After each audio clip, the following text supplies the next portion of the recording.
Hello friends, कैसे हैं आप सभी। मैं आशा करती हूँ आप सभी बहुत ही अच्छे होंगे और अपनी मन लगा के पढ़ाई लिखाई कर रहे होंगे, है ना।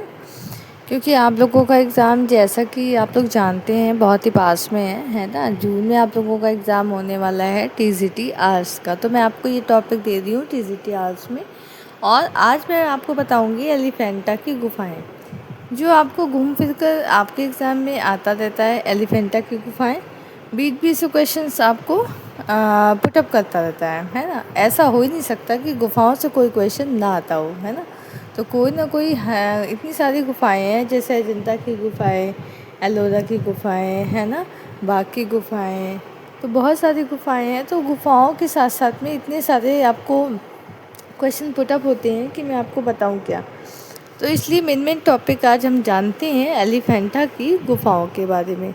अगर आप मेरे चैनल पर नए हैं तो प्लीज़ हमारे चैनल को कर लीजिए लाइक, शेयर एंड सब्सक्राइब। देखिए गाइस, आप लोग देख के चले जाते हैं, ये मुझे बहुत बुरा लगता है। फ्रेंड्स, अगर आप देख रहे हैं तो प्लीज़ मुझे लाइक करिएगा और सब्सक्राइब भी ज़रूर करिएगा।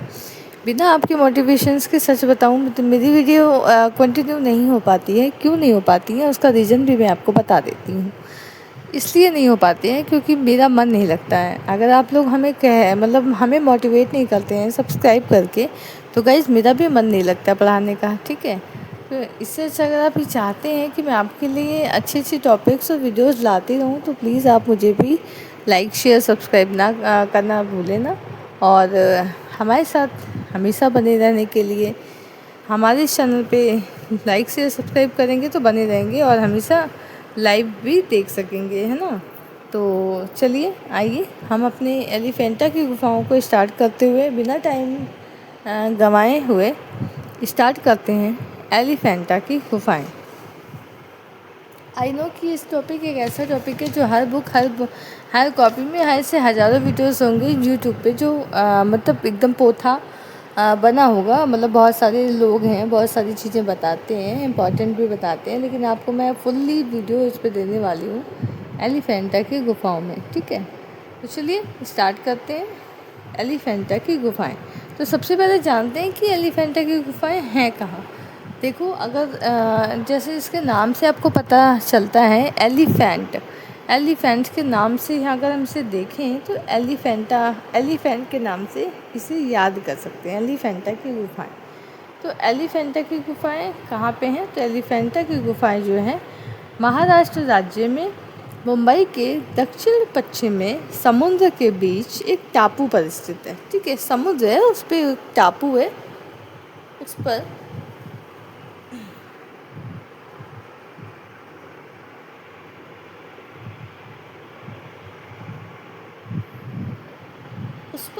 स्थित है, ठीक है। तो आइए गाइस, देखते हैं कहाँ पे है। तो ये देखते हैं,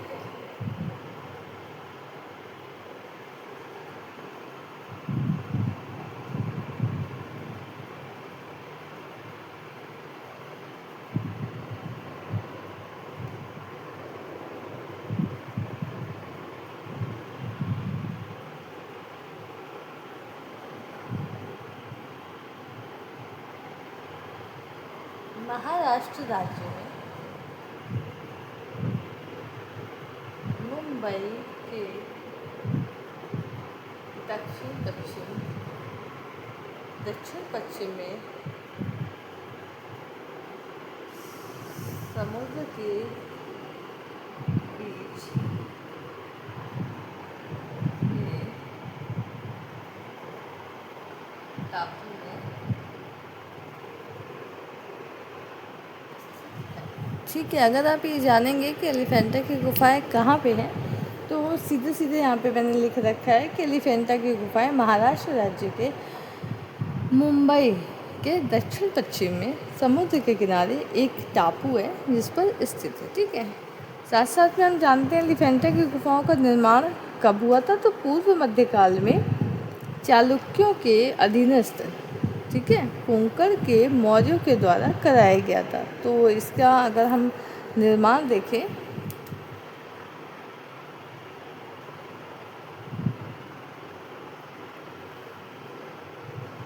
पूर्व मध्यकाल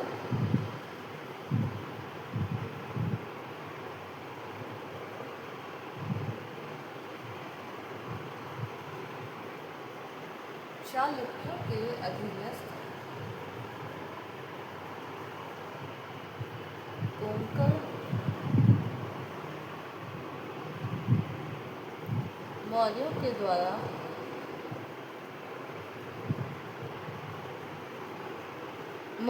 द्वारा जो हुआ कराया गया।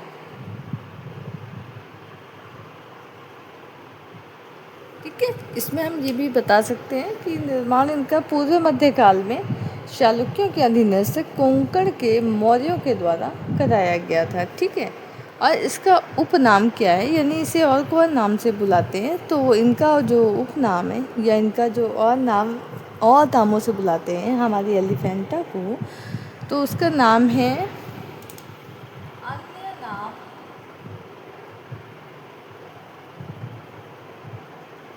पूरी, राजापुरी, धारापुरी, धर्मपुरी,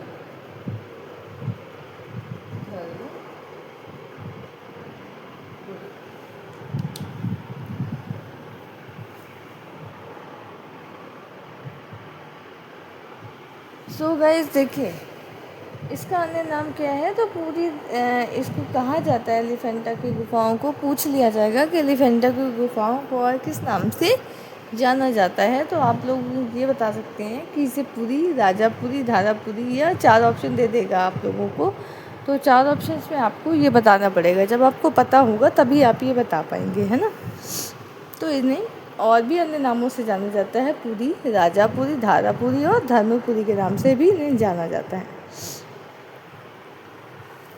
16वीं सदी में पुर्तगालियों ने एलिफेंटा की गुफाओं को खोजा था और यहाँ पर प्राप्त पाषाण निर्माण विशाल हाथी के आकार पर पुर्तगालियों ने इसका भी नाम एलिफेंटा रखा। ठीक है, जो इनकी खोज किया था, इनको ये हाथी के आकार का लग रहा था, तो हाथी के आधार पर होने के कारण पुर्तगालियों ने इनका नाम एलिफेंटा रखा है। ठीक है, वर्तमान में ये कहाँ पे है, तो वर्तमान में ये बम्बई में,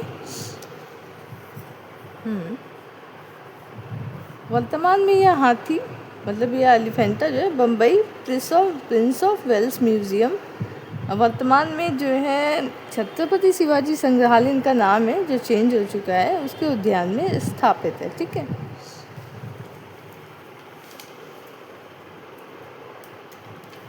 वर्तमान में कहाँ है, अगर हम वर्तमान में कहाँ पे, तो प्रिंस ऑफ, ये तो पुराना था, इनका नया नाम है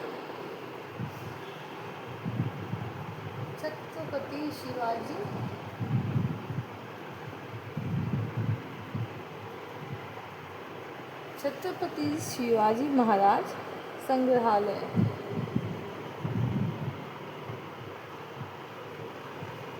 ये इनका वर्तमान में है। ठीक है, नाम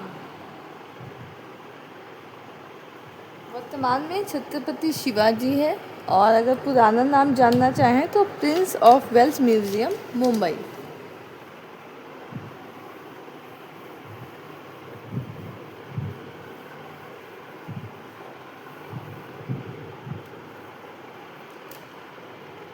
पुराना नाम भी लिख देते हैं,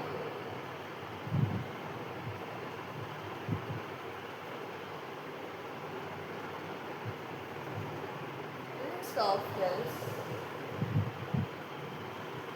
म्यूज़ियम, मुंबई। ठीक है, पुराना नाम इनका Prince of Wales Museum, Mumbai, नया नाम इनका छत्रपति शिवाजी महाराज संग्रहालय नाम उद्यान में, वहीं पे अभी इस समय करंट में है। ठीक है,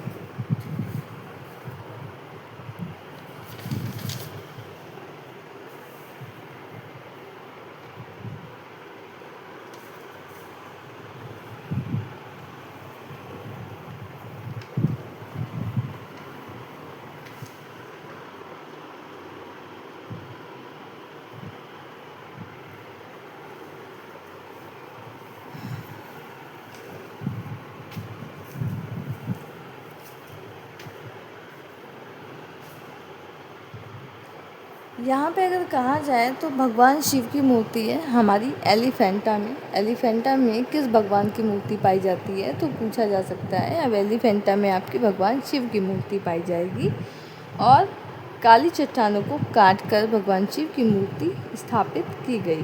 ठीक है, 9 आकृतियाँ हैं।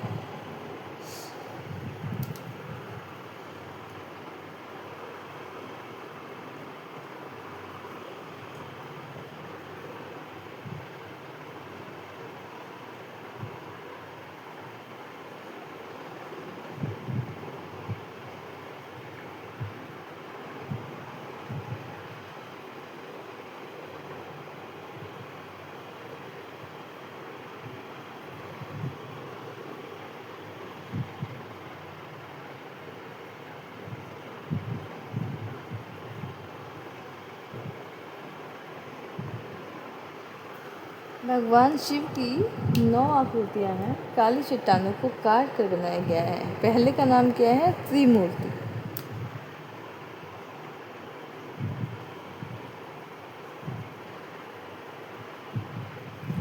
त्रिमूर्ति यहाँ एलिफेंटा की सबसे सुंदर कृति है, इसलिए जो है त्रिमूर्ति सबसे अच्छी मतलब सबसे सुंदर कृति एलिफेंटा की मानी जाती है। त्रिमूर्ति जिसकी लंबाई चौड़ाई कितनी है? 24 फीट चौड़ी है। 24 चौड़ी, 17 फीट ऊंची है। इस दृश्य में भगवान शिव के 3 रूप बताए गए हैं।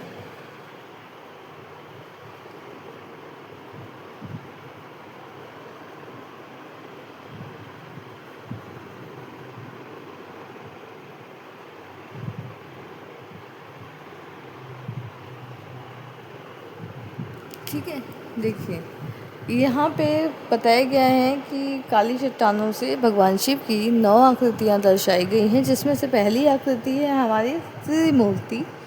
हाँ, यहाँ पे ये सबसे सुंदर है सब मूर्तियों में, मतलब सबसे अच्छी है। और इसकी लंबाई और ऊंचाई आप देख सकते हैं, चौड़ाई देख सकते हैं, 24 फीट चौड़ी है और 17 फीट ऊंची है। इस दृश्य में भगवान शिव के 3 रूप आपको देखने को मिलेंगे। ठीक है, और सेकंड वाली है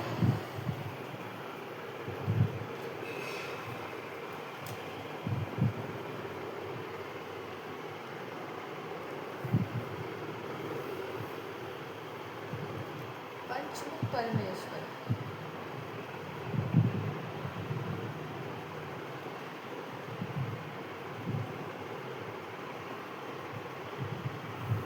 अगर हम कहें कि दूसरी जो मूर्ति है, दूसरी मूर्ति में हम पंचमुख परमेश्वर की है जो अद्भुत सौम्यता का प्रतीक है। ठीक है, तीसरी की बात करें तो एक मूर्ति में शिव का अर्धनारीश्वर रूप दिखाया गया है जो कला और दर्शन में का प्रतीक माना गया है। ठीक है, तीसरी वाली मूर्ति में क्या है?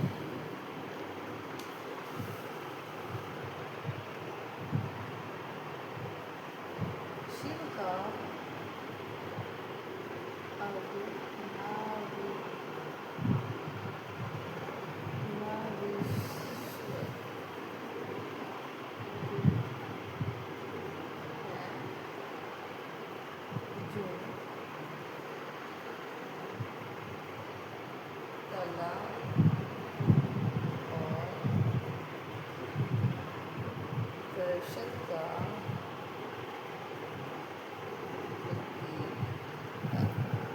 या दिख रहा है ना आपको? हाँ, डेफिनेटली दिख रहा है। यहाँ पे तीसरी वाली जो मूर्ति है वो शिव का अर्धनारीश्वर रूप दिखाया गया है जो कला और दर्शन का प्रतीक माना जाता है।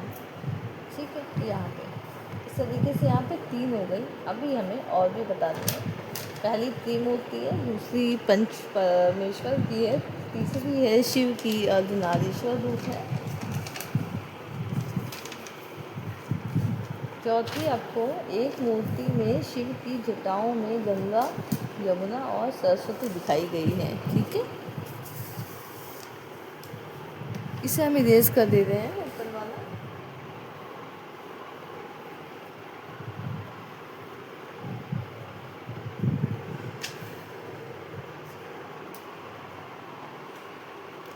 चौथी मूर्ति में क्या दिखाया गया है? शिव की जटाओं में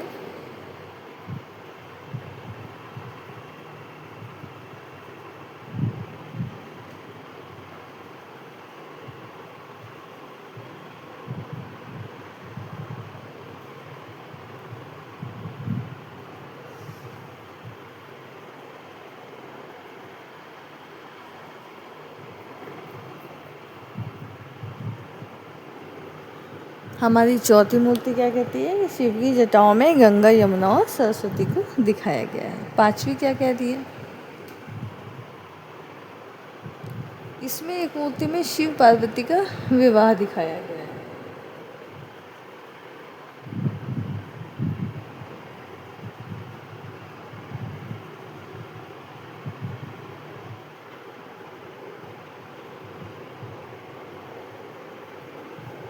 ठीक है, इसमें पांचवी में क्या कह रहा है कि शिव पार्वती का विवाह दिखाया गया है।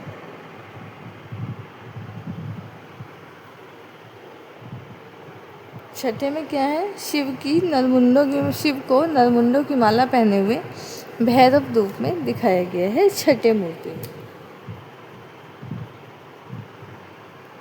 शिव को नरमुंडों की माला पहने हुए दिखाया। ठीक है, इसमें क्या किया गया है कि शिव को नरमुंडों की माला पहने हुए दिखाया गया है। किस रूप में? भैरव रूप में। ठीक है,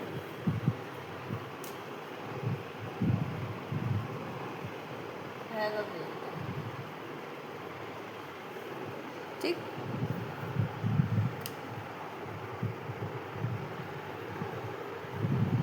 शिव का जो उग्र रूप है उसे ही दिखाया गया है छठे में। शिव को नरमुंडों की माला पहने हुए भैरव रूप में दिखाया गया है।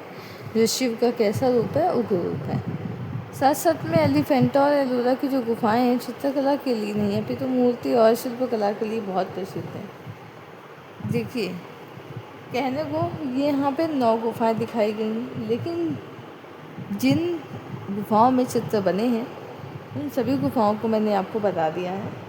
3 गुफाओं में चित्र नहीं के बराबर हैं या दिखाई नहीं पड़ रहे हैं, जिसकी वजह से बहुत ही अच्छा मेंशन नहीं किया गया है। ठीक है, तो जिन जिन चीज़ों को हमें मेंशन किया गया है या जिन जिन चीज़ें को हमें मतलब दिखाया गया है, पढ़ाया गया है, वो सारी चीज़ें हमने आपको बता दी हैं। ठीक, तो 9 में से हमारी 6 गुफाएं हैं, जिसमें आप लोग देख सकते हैं। पहली त्रिमूर्ति है, दूसरी पंच परमेश्वर की है, तीसरी शिव की अर्धनारीश्वर रूप है। हाँ, चौथा शिव को जटाओं में मतलब गंगा, यमुना, सरस्वती दिखाया गया है। पांचवी में शिव पार्वती का विवाह दिखाया गया है। इसमें ज़्यादातर इम्पोर्टेंट शिव पार्वती का विवाह है और शिव को नरमुंडों की माला पहने हुए दिखाया गया है भैरव रूप में। ठीक है, तो ये सारी चीज़ें हम आपको बता रहे हैं। यहाँ पे एलिफेंटा की गुफाएं इस तरीके से समाप्त होती हैं कि बहुत ही ज़्यादा डीप जाने की ज़रूरत नहीं है, क्योंकि जो जो चीज़ें इंपॉर्टेंट है वो चीज़ें मैंने आपको बता दी हैं। बाकी आपकी मर्ज़ी है, अगर आप उसे डीप में और भी डीप में अगर पढ़ना चाहते हैं तो इट्स योर डिसीजन। ठीक है, आप उसे पढ़ सकते हैं कितना भी, लेकिन जहाँ से आने वाला टॉपिक है वो हम आपको बता दे रहे हैं। आप चाहें तो इसका स्क्रीनशॉट खींच सकते हैं, अपने पास रख सकते हैं। और नेक्स्ट अगर आपको गुफाओं की वीडियो चाहिए तो मैं आगे आपको और सारी जो गुफाएं हैं उनका भी हम आपको बताते रहेंगे। इसके साथ में ही हम आपको और सारी चीज़ें, जैसे कि अभी हमने थोड़ा स्किप कर दिया है ना, तो वो टॉपिक हमने स्किप करके गुफाओं का लिया हुआ है, तो आप इसे भी देखते जाइएगा, उसको भी हमने आपको दिखाएंगे। ठीक है, तो चलिए, मेरी इस वीडियो को ऐसे ही प्यार देने के लिए धन्यवाद। आप लोग मेरी वीडियो को देखते रहिए। Thank you so much for watching.